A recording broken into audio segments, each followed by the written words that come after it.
following is a production of DallasCowboys.com and the Dallas Cowboys Football Club. How about them Cowboys? This is the Players Lounge, broadcasting live from Dallas Cowboys World Headquarters at the Star.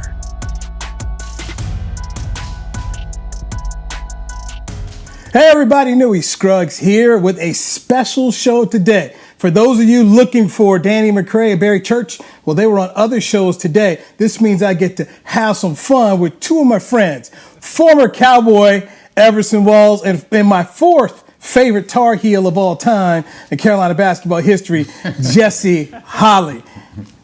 As long as I'm in the top five, that's all I care about. I'm in the top five. Yeah, baby. I'm in Newy's top five. You're in the top five. I got Jordan's number one. You know, dog team makes high five. He's right there. So he's number one. James Worthy's number two. Okay. A kid from my high school, Westover High School in Fayetteville, North Carolina. He's about to sign. He's already committed to the Tar Heels, so he gonna be number three. You number four, because you also helped bring a national. You helped bring a national championship. Wait. Hold, come on, Jesse. Don't take that, man. You can't be behind the guy that hadn't even played yet. He's just a recruit. You know, Everson, I understand it, but my time at Carolina was a great time. I went as a two-sport athlete. I won a national championship. So I'll be number four on his list, and I'll be number one in everyone else's heart. So I'll take that. Now, if this kid's a bust, from your high school, You got to move up. I move up. you know, this is one of those things where finally, you know, here I am. I'll turn 50 in December. You know, I started going to Westover High School in 1984. It took this long for somebody to be good enough to play Carolina basketball. So this is a huge deal in my world for me. And Everson, I've always wanted to ask you this question here. Were you a part of that group that went into the end zone at Texas Stadium and broke up that fun bunch when they tried to do that little old thing? The Smurfs tried to do that little thing here in the end zone, and you guys broke it up. No, I cannot lie. I was not a part of that. And Okay. one of my teammates, Ron Fellows, he was a little upset at me because I wasn't there. And what I was letting him know was, well, I was covering my man, so we were somewhere else. So my man, he had nothing to do with the play. You were the one that got scored on, so don't get upset with me because you can't hold it down on your side. So I can't just come running into the end zone. It's already over with by now. If you don't want him to score, if you don't want him to celebrate, then don't let him score. That's what I had to tell Ron Fellows. So no, long answer, no. So to explain to some of our younger viewers out there, back when Washington had won Super Bowl 17, the next year they came back, they were the highest scoring offense in NFL history. And they had a game of course, against the Cowboys. This was the old Texas Stadium. And whenever they would score, the receivers group, which they call the Smurfs, little Charlie Brown and some of these and other guys, they would go in the end zone, they would raise their hands like that, then jump up in the air and do a high five. And that was when I believe Dennis Thurman, I think Thurman was one of them that went over there, but they were like, nah, you guys aren't doing that here. You guys aren't doing it. And it was pretty good theater. And I always wondered, was Everson in that? And now I got my answer. It was Dennis Thurman. It was Dennis Thurman, Michael Downs, and Ron Fellows was there. They were called the Fun Bunch. You know, they had a few names. Oh, yeah. There was a Smurf. They were the Smurfs one year. Smurfs and the Fun Bunch. The Fun Bunch that year because they thought that was fun. They do the little rock and then they all go up and do a high five like they were in some 1970s cop buddy movie or some crap like that. And so it was Charlie Brown, amazing. I think the guy's name was Virgil Say. You might remember these guys, Jesse, some of the names of the wideouts. Of course, Sanders, who was Doug Williams' favorite target in that great Super Bowl win. So, and Art Monk was also a part of that. Hall of Famer Art Monk, by the way. So, yeah, it was a good group, and they blew us out. They blew us out that game. So they can party all they want. It's up to us to stop the celebration. Okay, all right. So let's okay, what are you going to say, Jesse? I'm sorry. No, I was good. No, you're good. He don't know nothing about this old school stuff, man. I'm sitting up here with you young guys, man. I'm used to being with the old dudes. We start off slow. You know, we have a little tea on the side or something. You know, you got your boy Jesse. Jesse's probably got his energy drink right there. He's ready to go. So let's go, baby. Let's go. Don't let me stop you guys from getting fired up. Let's go, man. Let's go. I'm ready. Old man can keep up. Let's go. So how about the Pittsburgh Steelers coming to town, winning the game, and apparently bringing a whole bunch of COVID with them? 4 more players have COVID, including quarterback Ben Roethlisberger. I guess it all started with tight end Vance McDonald. So, the Cowboys so far don't have anyone that's contacted COVID, but the Cowboys are going to have a practice this week that's been canceled. So they just have virtual meetings on their bye week because they're playing the Steelers with all this COVID happening there. So, truly a perfect time for the bye week for the Cowboys. Everson, what did you make of this story? Well, my thing is, how in the hell did he even get on the field? I'm still kind of confused, Newy, about the protocol. If he was tested Saturday, if he was tested Friday, maybe he shouldn't have traveled on Saturday. These are the things that I'm not really privy to because every team seems to have a different protocol. So to me, when did you find out is the question. And if you did find out soon, why did he make the trip? And then, of course, you look at consequences. They said that he only caught 1 pass for 2 yards, and he was tackled by, I believe it was Wilson, if I'm not mistaken. And so, that's just one guy came in contact with him on a pass. But what about blocking plays? I mean, what about the people that he infected that may have infected other Cowboys? These are the kind of things that you don't want to play with, Newy. You don't want to play with this stuff. And let's going back to the Dodgers, and I know you're probably a Dodgers fan. When the player came out and he knew he was making a mistake, but he got caught up. These are the kind of things that if you're going to stick to protocol, stick to protocol. Otherwise, you are putting people's lives in danger because of celebrations and really because of your own ego, man. I think it's really sad and scary. I've consistently said that everyone just makes this thing up as they go along. I was watching the Clemson-Notre Dame game this weekend, and I see Trevor Lawrence on the sideline. Like, what's he doing here? This guy had COVID. If he's not playing because he's got COVID, why is he on the sideline? So I just feel like so many people are making this thing up as they go along here. And Jesse, here are the names. Ben Roethlisberger, offensive tackle Gerald Hawkins, running back Jalen Samuels, linebacker Vince Williams. They're in quarantine now. And, of course, the first person that was tested was Vance McDonald, got put on the reserve COVID-19 list. Your thoughts on this, Jesse? My thoughts about anything as far as the NFL and anything health related is always a joke, because the NFL and its teams and its owners, their bottom line is always about the dollar. It's always about the dollar, and they're going to do every single thing that they can to make sure, because they already lost money with some of the stuff that we're having to deal with, no fans and things of that nature. So they're never going to do anything where they have to cancel games unless someone seriously gets sick and, and I pray that it never happens, or someone is hospitalized because of it or even passes away from it. When it comes to that Sunday profit, nothing is above what they have to do. And that's the overall NFL. We saw this with the whole concussion thing, right? And they try to tell you that, well, this league, it didn't get caused because of the impact of the head, when there was doctors upon doctors and science and information that was saying, hey guys, listen, these concussions are because of the head contact that they were getting while they were playing football. And the same thing applies with this. Smith, right? Right, thank God for the movie. But and I'm also hearing that this Vance McDonald, he said he was sick on Friday. And yes, in the COVID world that we live in today, anything of that nature, okay, should have been looked at and flagged immediately. Oh, you're sick. How about you not travel? You had one catch, so it wasn't like you were a integral part in what we were doing, our scheme. So how about you don't travel? Maybe you should, or maybe take a separate plane, or hey, maybe you come in maybe the morning of the game, or whatever it may be. There should have been extra. We're talking about $1 billion industry, right? You can charter a plane and get them to Pittsburgh, to Dallas, if that was the case. But no, you threw caution to the wind. You put this player on the plane. You not only caused your own players to get it, you also potentially, there's flight attendants, there's TSA workers that check your bags before you get on your chartered flight.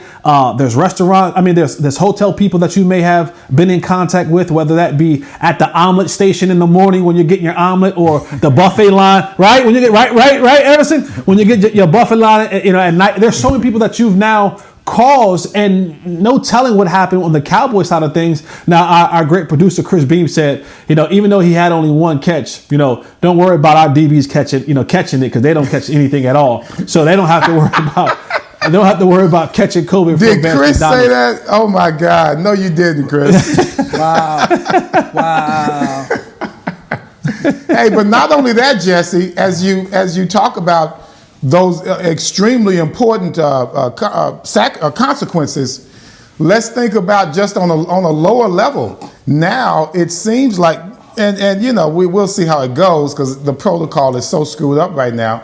But it seems like now their undefeated season is threatened a bit, because you've got players that have to sit out maybe. And I don't know about Roethlisberger. They said he's not positive. They said he's tested negative, like maybe multiple times since then. So they're trying to get him back on the field in 5 days. Does that mean, Newy, you should know about this, you're the news guy. Does that mean he will be eligible to play next week? Does that 5-day quarantine, how does that affect his playing time for next week? And talk about Big Ben Roethlisberger. That's a great question here, because I've seen it vary. And I've seen some guys who had to sit out, and I've seen some, like Emmanuel Sanders. And this is one of those things where I know from my own fantasy football thing, where I had him on my team, and dude didn't play. Like, well, he's got to sit out. Like, but star players, what star players? This is a good question. I mean, Cam Newton had to sit out.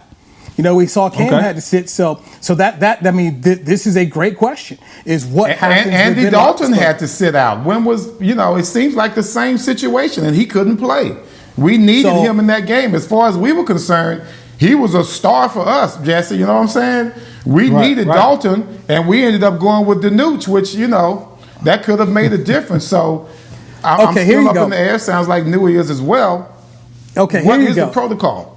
All right, so here it is. So Roethlisberger did not test positive, and he will now have to self-isolate and test negative for 5 days before he's able to rejoin the Steelers. So he could be activated from the list as early as Saturday, and then can play in Sunday's game against the Bengals. And oh, by the way, he hurt both of his knees against the Steelers. So there you go. So that's it. So he needs to test negative every day for the next 5 days, and then he could play. So he hurt his knees against the Cowboys, and so they get ready to face the Cincinnati Bengals. So there you go. There you go, Everson. So we'll see exactly what happens there. It is Dalton didn't get that kind of reprieve. I wish he would have gotten that kind of consideration. I don't know what the difference was between that and ours. Yes, here's the difference between that and Big Ben. I'm just trying to figure that out, because boy, we needed Andy that particular week. Maybe we could have pulled it out. You never know.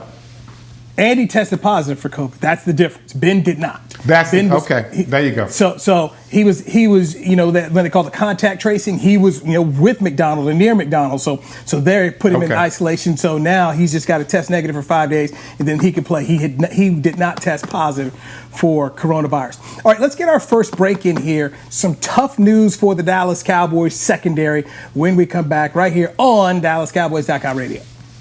Hey there, Cowboys fans. With Tide Cleaners at-home pickup and delivery, cleaning your clothes has never been more convenient. Simply sign up at your local store, set out your dirty clothes, and one of our Tide Cleaners professionals will come directly to your home for a totally contactless experience. Your clean garments will be returned promptly the next scheduled delivery day, so skip the errand and enjoy life, not laundry. Visit TideCleaners.com or your local store to sign up for Tide Cleaners at-home pickup and delivery today. Just like all of you, we at SeatGeek can't wait until we're back in the stands at full strength cheering on the Cowboys and singing along to our favorite songs again. We're using this time to make discovering, buying, and selling tickets to events in Dallas easier. Plus, every ticket purchased on SeatGeek is protected by our buyer guarantee, which means you'll get your money back or better if your event is canceled. Guaranteed. Download the SeatGeek app today, and when the time is right, let's go. SeatGeek.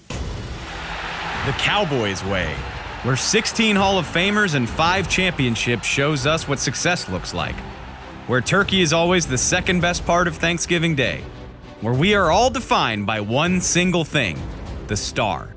Where we as fans know it's our job to keep the tradition going. Bank of America is proud to be the official bank of the Dallas Cowboys and to support the quest of living life the Cowboys way. Copyright 2020, Bank of America Corporation. We're back with a tasty treat that's sweeping airwaves and taste buds. It's new Dr. Pepper and Cream Soda. Let's take a listen. Dr. Pepper and Cream Soda's here. A new combo that's music to my ears, okay. Let's play. Cream Soda and Dr. Pepper time. Pour it in a glass of ice. Ah, music to my ears and mouth. New Dr. Pepper and Cream Soda. A delicious duet. Back to the Players Lounge. Hey, looking to change up things for your dinner routine? Well, help local Frisco businesses by choosing one of over 30 restaurants at the Star District. For information on delivery, takeout, curbside pickup, and dine-in availability, visit thestardistrict.com. Switching things up here for the Players Lounge, we are bringing in 2 former Dallas Cowboys players, Everson and Jesse Holley. I'm Newy Scruggs, longtime Cowboys reporter here. All right, gentlemen, rookie cornerback Trayvon Diggs broke a bone in his foot, and it's expected he'll miss the rest of the season.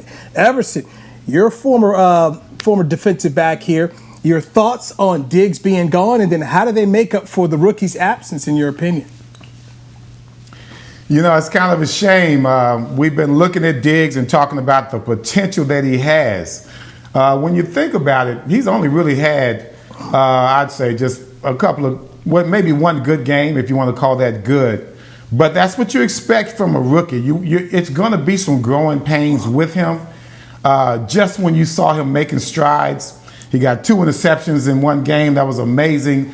You could finally see his ability to play the ball.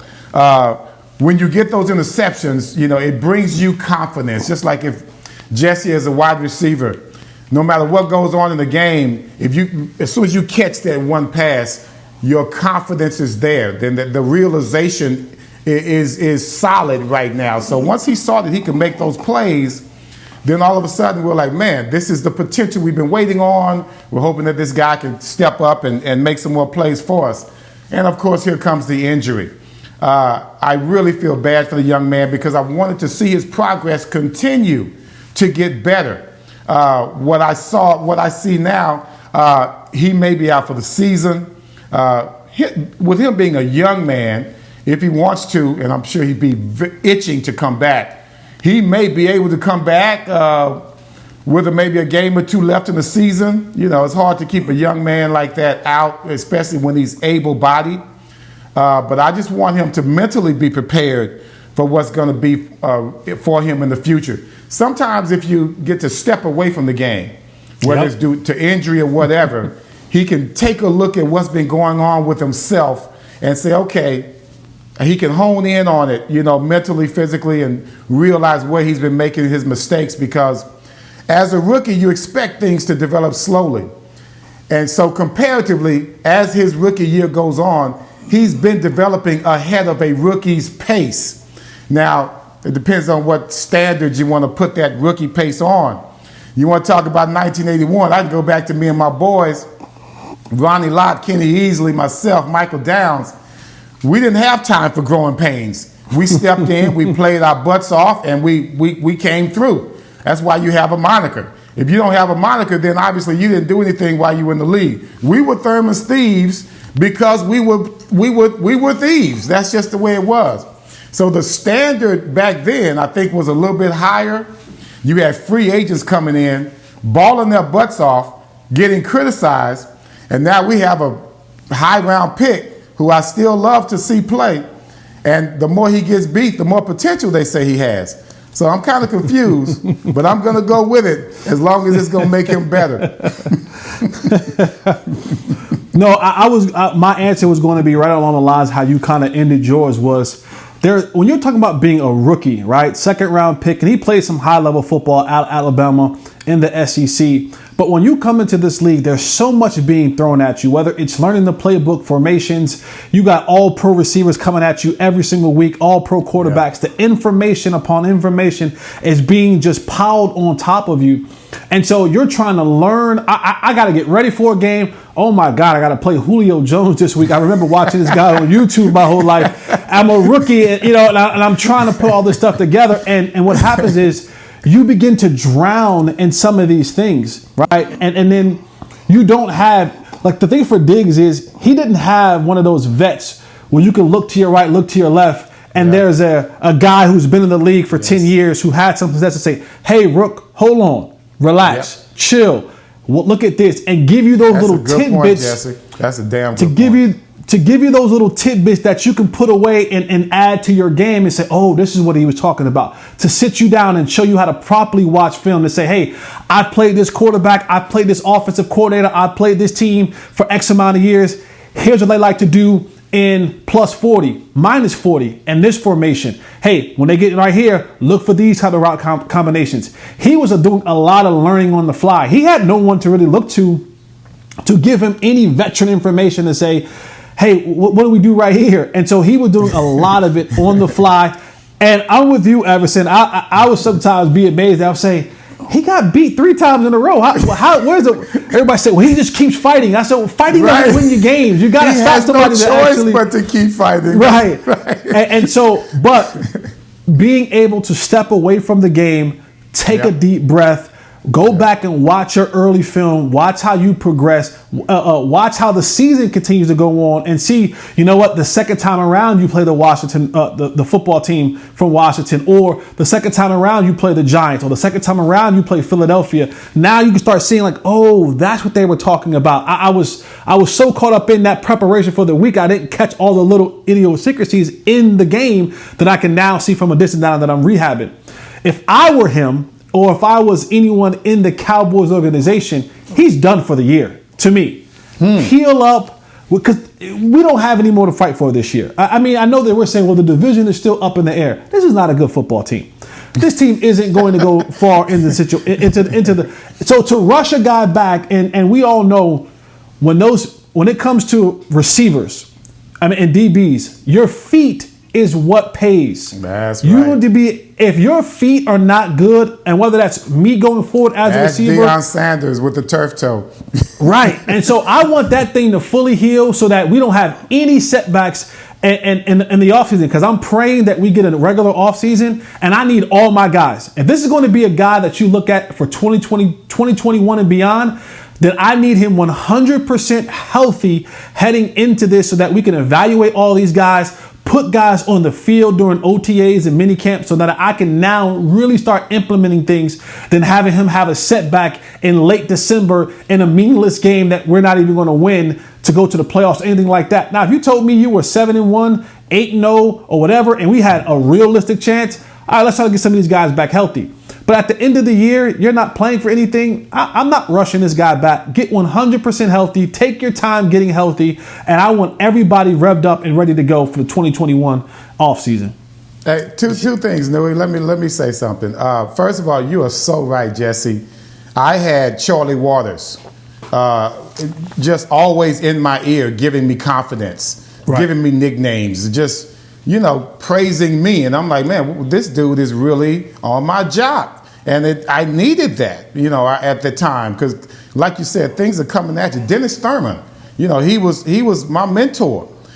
He was the guy that kept us together, tell us what to expect and how to feel about certain things. Because even as a rookie, you don't know how to feel about certain things. Right. And you're right, though, in regards to everything coming at him. That's the last thing I'm going to say in regards to Diggs is that when you start thinking and start getting intimidated, your brain moves, but your feet stop moving. When you start thinking too much, when you have fear, when you have doubt. That's the problem with a lot of defensive backs. When that ball is in the air, we always say, turn around, turn around. Well, they're too busy thinking about the consequences as opposed to having the heart to just turn around and taking a chance and not being afraid to get beat at that time. So you're right. The confusion, the fear, whatever you want to call it, the doubt, it can affect your play. And hopefully as he steps back from this, as we just said, he can come back a better player. This is why I love having you guys here, former players, giving our viewers and listeners an insight into really what goes on the field. That's something I didn't know right there that you and Jesse just brought up, is that, hey, having somebody who's been there who can tell you basically, I'm not crazy, I'm not as bad as I think I am, and look out for this and look out for that. I mean, that stuff matters. I mean, there's nothing like they got toasted too, so they know where you are. They know mentally where you are. We've all been toasted. There are no virgins in the NFL, my brother.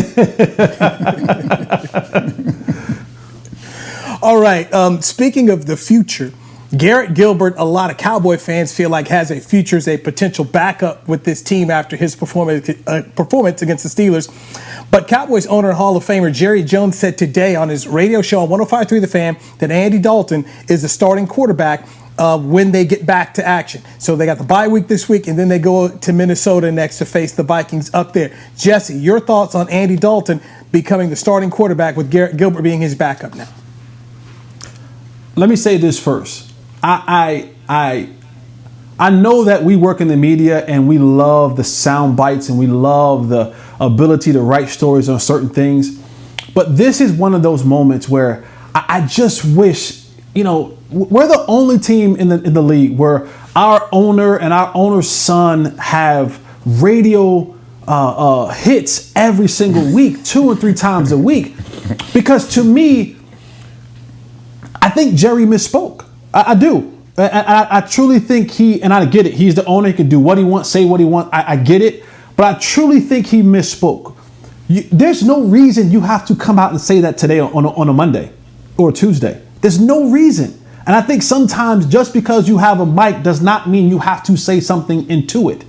And I think Garrett Gilbert has earned himself the opportunity to at least, and let me compete again. Let me compete this week, and when we head to next week for an opportunity to go out there and play again. He has looked the best that we've seen since Dak Prescott has went down at the quarterback position. Now, I know that we may not hear that name much. We hear Andy Dalton name more because of his time in Cincinnati. But Garrett isn't a rookie. He's been around the league and around football for a very long time. And you saw the confidence and command that he had in the game this past Sunday. I didn't like that. I just thought, man, I'm like, golly. And I know that you're paying Andy Dalton, $3 million and money matters and money counts. But if you're trying to put a product on the field at this point in time of the season, because no one's believing you're going to truly and honestly compete for a championship. If you're trying to put a realistic... But Jesse, he said on the radio show, he believes that they can win the NFC East, and as long as they have that opportunity, he believes Andy Dalton gives them the best opportunity to do it. So, and I always said, when I used to do that Jerry Jones radio show on 105.3 The Fan, you got to get inside his head. In his head, he believes. He'll tell you he's the most optimistic guy. He'll tell you that he lives in the land of, what was that word he used the other day? Naivete. That's it. So you can say Jerry's but he has to. And I get it. He has to. He signs a lot of checks every single week to make sure that those guys are competitive on the field. So he has to live in that land. I don't have to live in that land. Hell, he signs my checks too. So I don't have to live in that land. You know what I'm saying? I don't have to live in that land. He does. I get it. As someone who's a business owner, I get you got to be optimistic. You got to be always positive for your product. But I just think that particular time is timing. If that's what you truly believe, don't say it today. Let the process play out, because I just think when people are going to start looking around and saying, we saw what we had with Garrett Gilbert and we saw what we had with Andy Dalton, I probably would watch more to see round 2 of Garrett Gilbert than I would to see round 2 of Andy Dalton. I think Andy gave us a win, though, Jesse, right? I mean, he came in as a reliever, yes. right? Yes, he did. But he gave us a win, and I think, and I get it, Jesse, where you're coming from. I do. When you look at this NFC East, you see nothing but futility. But at the same time, that's what's giving Jerry pause to say, hey, we're not out of this yet. No matter how much we suck, we are still in this. But is Andy a better option? That's the question. Is Andy a better option? He's a more experienced option. I still would side with the track that we were on. Garrett Gilbert was off the rails in regards to our plans. Did very well. And like you said, this guy's almost 30 years old, or he might be 30. So he's had professional experience, and he showed that in the ball game. But you're looking at, if I'm going to look at Andy Dalton versus Garrett, I'm sorry, I got to go with Andy, not just as an owner, but even if I'm a teammate, I'm going to say, okay, Andy, we got sidetracked because you got COVID. Let's continue this track that we're on and see if we can do something with it because we're still in it. Only because the NFC East is so bad. If this was any other division, Jesse, Andy's on the bench. You know, I'm resting Diggs, even if he's ready in December. I get all of that. But this is such a unique situation to where the division winner might have 5 wins, bro. 5 wins. We can get to 5 wins. Can we though? That is the question. You got 7 more games. We got the Giants. 3 wins. We got Philly still. It's still the NFC East. So you have to say, not just yet. If it was any other division, any other season, I'm with you, Jesse. But I just can't give up right now, especially when forget the game after after the Giants game. He played well in the Giants game. I would like to see him with a week of preparation again, with a better defense, with this new defense, and with this special teams that seems to be waking up and saying, hey, we're part of this team as well. We're that third facet of the game, but we're no less important than the other 2 facets. So you have that mentality right now going to the locker room, Jesse. That defense was fired up. Now let me add this quick little tidbit. I know we got to go to break. Quick little tidbit. Does Andy Dalton have a short leash? No. I don't think so. Okay. No. If that's the case, everybody's on a short leash. You know, I would have to. Is that you saying no to Newy? Yes. Here's my thing on Andy Dalton, and we debated this yesterday because Barry Church was also with Jesse saying playing Garrett Gilbert. Until they're out of this, Andy Dalton's going to be the guy. Once they're out of this, then in December, because I think that's when it'll be decided for the Cowboys. In December, then you'll go ahead and go at Garrett Gilbert, because by December, then again, when you're out of it, let's go ahead and lose all the games. And I think that's exactly what they'll do. But I think Andy Dalton, as long as they're in this, the Jones family wants to see Andy Dalton out there, and Mike McCarthy has said as such as well. They want to have the best opportunity to win. Andy's experience in the league, they feel like, gives them that. Let's head to break here. I want to answer something that Jesse said about Jerry and Steven having radio shows, and I'll compare it a little bit to something he's grown up with. And we'll dive into a coaching question. Jerry and Steven have radio shows. that Jesse posed a little bit. We'll do that next right here on DallasCowboys.com radio. Oh, man. It's game day. You know what that means. First, kebab prep. Steak, pepper, onion, steak, pepper, onion. Next, a counterclockwise lap around the room. Now the lucky grease-stained jersey goes on. And lastly, the dance. You know the one. This is a game day ritual no matter where you are. Whether you're traveling to the game or watching from your favorite vacation spot, book a place to stay on Hotels.com and keep the tradition alive and well. Hotels.com, proud partner of the Dallas Cowboys. Since 1865, Stetson hats are American-made with pride right here in Texas. And Stetson is proud to be on the field with America's team. Want to show your Texas and team pride too? You can. By purchasing your own Stetson, you can look just like how the flag guys do on field at every home game. Stetson hats, the official crown of all self-respecting Cowboys and your favorite football team. Get yours today at shop.dallascowboys.com or at stetson.com. The Cowboys way, where 16 Hall of Famers and 5 championships shows us what success looks like. Where turkey is always the second best part of Thanksgiving Day. Where we are all defined by one single thing, the star. Where we as fans know it's our job to keep the tradition going. Bank of America is proud to be the official bank of the Dallas Cowboys and to support the quest of living life the Cowboys way. Copyright 2020, Bank of America Corporation. Hey there, Cowboys fans. With Tide Cleaners at-home pickup and delivery, cleaning your clothes has never been more convenient. Simply sign up at your local store, set out your dirty clothes, and one of our Tide Cleaners professionals will come directly to your home for a totally contactless experience. Your clean garments will be returned promptly the next scheduled delivery day, so skip the errand and enjoy life, not laundry. Visit TideCleaners.com or your local store to sign up for Tide Cleaners at-home pickup and delivery today. Back to the Players Lounge.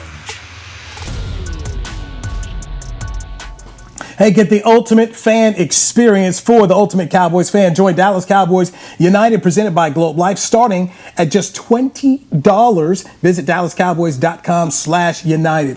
All right, Newy Scruggs here, longtime Cowboys reporter, joined by 2 former Dallas Cowboys. Got Jesse Holley in here and Everson Walls. Jesse, you grew up in that tri-state area. Were you a Yankees or a Mets fan?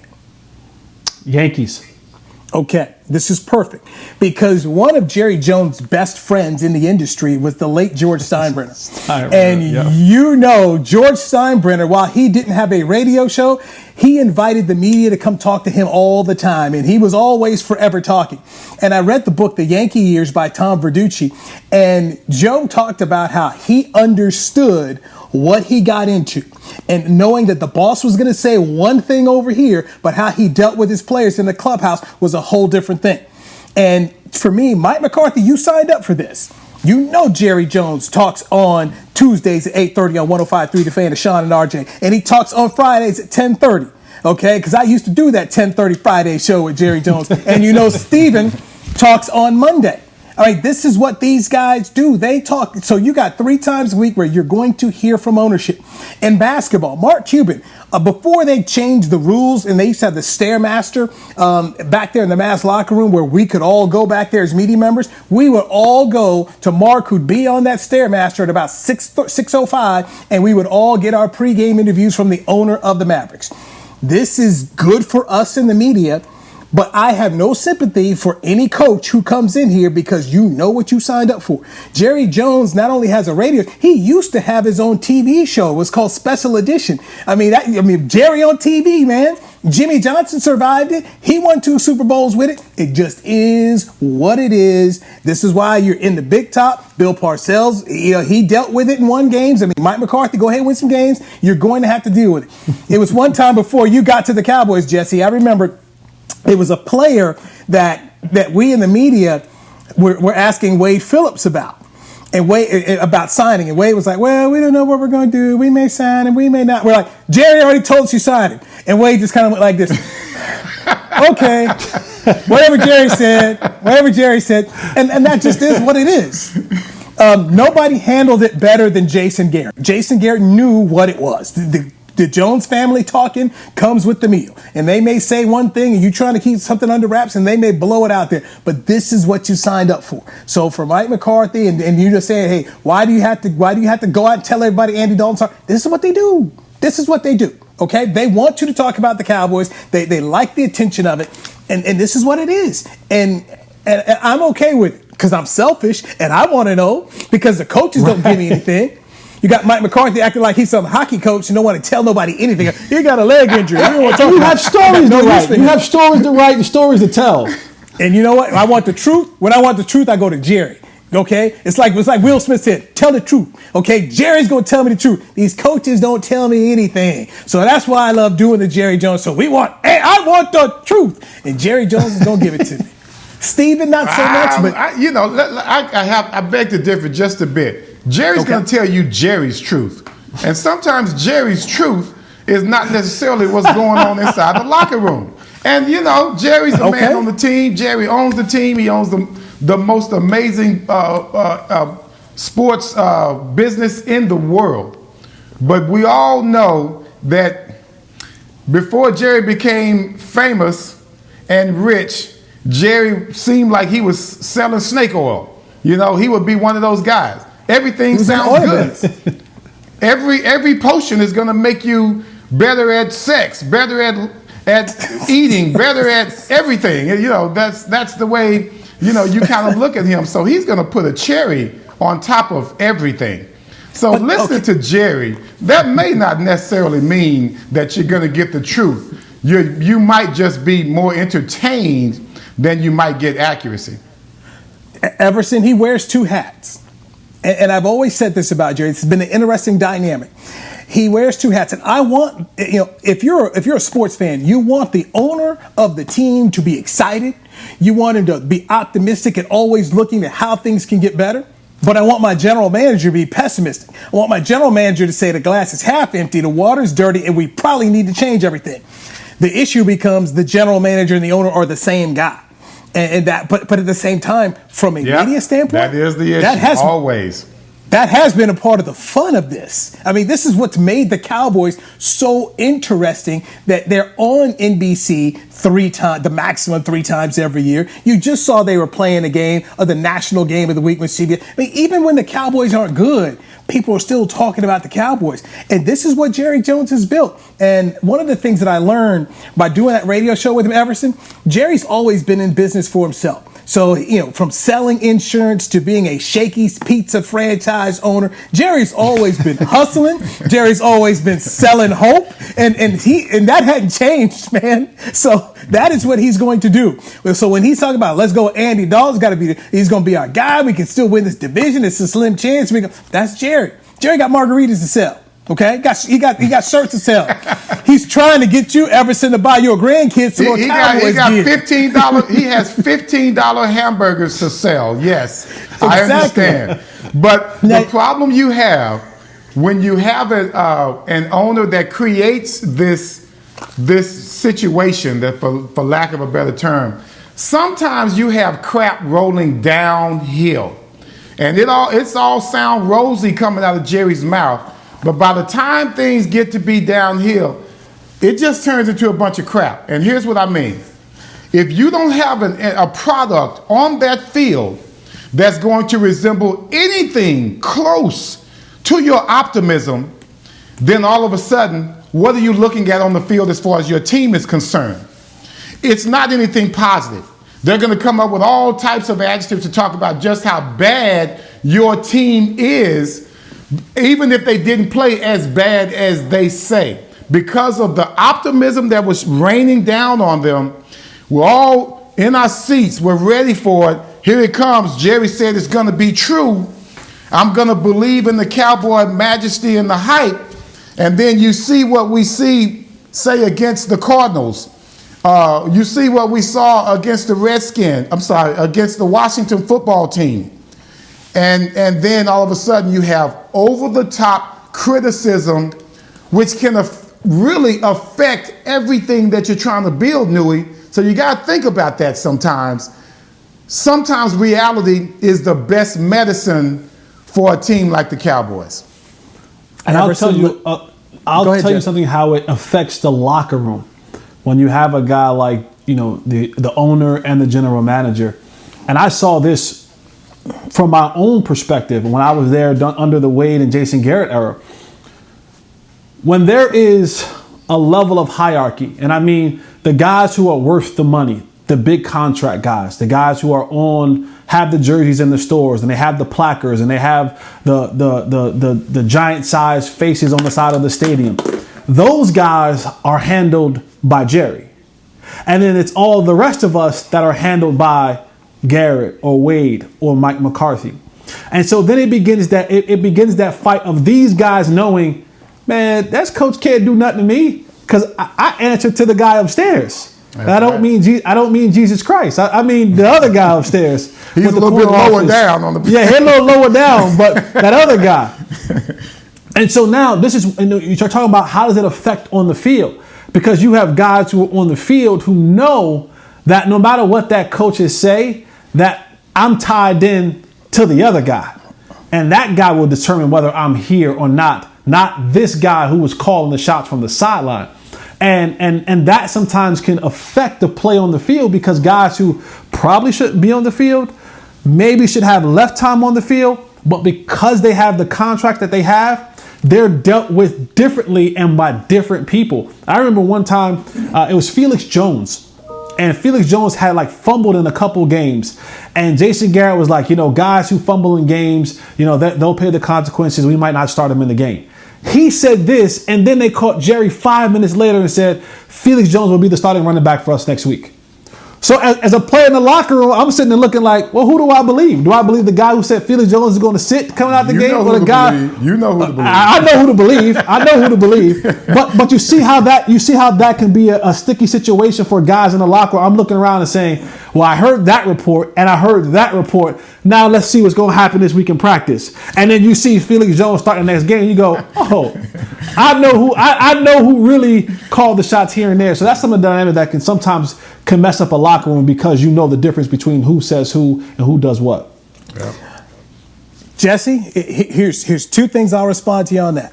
Number one, I never, ever, ever felt bad for Jason Garrett when those situations happened, because Jason Garrett knew what he signed up for. He could have taken a job as a head coach of the Atlanta Falcons with an owner like Arthur Blank, who would have let him do what he wanted to do, but he said no to that. He said no to Steve Bisciotti, another owner who'd let him do whatever he wanted to do, but he said no, I'll stay here as the offensive coordinator making as much money as Wade Phillips. So you got what you signed up for. And yes, you are right. There are players that, Troy Aikman didn't like Chan Gailey, didn't want to run Chan Gailey's offense, and guess who got? Chan Gailey. So yes, you are right. This is how it works here. But this is also how everybody who comes in here, Mike McCarthy knows the way it goes here. Okay, Jerry's been here 30 years now. 30 years. It is what it is. You can like it, you can dislike it, but you know what it is. And for me, I would rather know where I stand and know the way things are for things to not never know. Jerry's going to want what Jerry wants. And Jerry loves the style. He likes the Cowboys to be big. He likes the Cowboys to be in the news. This is how he's operating for 30 years. Jerry does not know how to coach a team, Newy, and that's what matters, man. You still got to be able to coach the team. And that might be good for the media and just really interesting for all of us, but when you're trying to put a winning product on the field, you got to let your coach, and sometimes you got to know when to be quiet and what not to say. There are times when you have to be in unison as an organization, in unison. Your coach he's got enough problems. He got to deal with all these guys in the locker room. Now he has to deal with deal with the media. He's confusing things here. We just talked about it. It's like, I'm not going to give him the former president. I'm not even going to give him that. He's much better than that. But it's a chaotic situation when you have different information coming from the same organization. So as a player, like Jesse was saying, what's going on? Who's calling the plays? Who's calling the shots? And we know who's calling the shots in one way, but we got to have somebody on this field, on this sideline, that I can look to, other than a player, who knows what's going on. And I'll say this in closing for this topic. If I'm a player and I really like what I saw in Garrett Gilbert in that game, and I feel like, you know what, fellas, we get Garrett Gilbert again. Let's just try to put it together. And then you hear, oh, we don't get Garrett Gilbert next week. Like, that affects me as a player. Because I may have really liked what this quarterback was doing. If I'm a receiver, I'm like, man, this looks much better than what I had with Andy Dalton. And then now I got to realize we back to Andy Dalton again. That could bring down my spirit in the way that I prepare mentally, physically, emotionally. Hey, man, start a quarterback controversy like we did back in the 80s, man. That's all you got to do. That's all you got to do. Just go to the paper like we did. Just start the quarterback controversy. That's all you got to do. Garrett Gilbert, the Gary Hogaboom of the Cowboys. All right, hey, fellas, this was fun. We didn't even get to the other topics. We'll get to the coaching topic tomorrow here.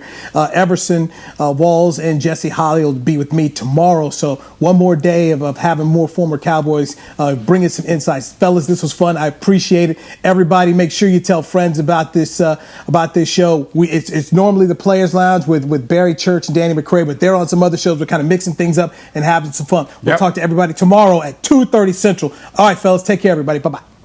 Go Cowboys. This has been a production of DallasCowboys.com and the Dallas Cowboys Football Club. How about this, Cowboys? Yeah!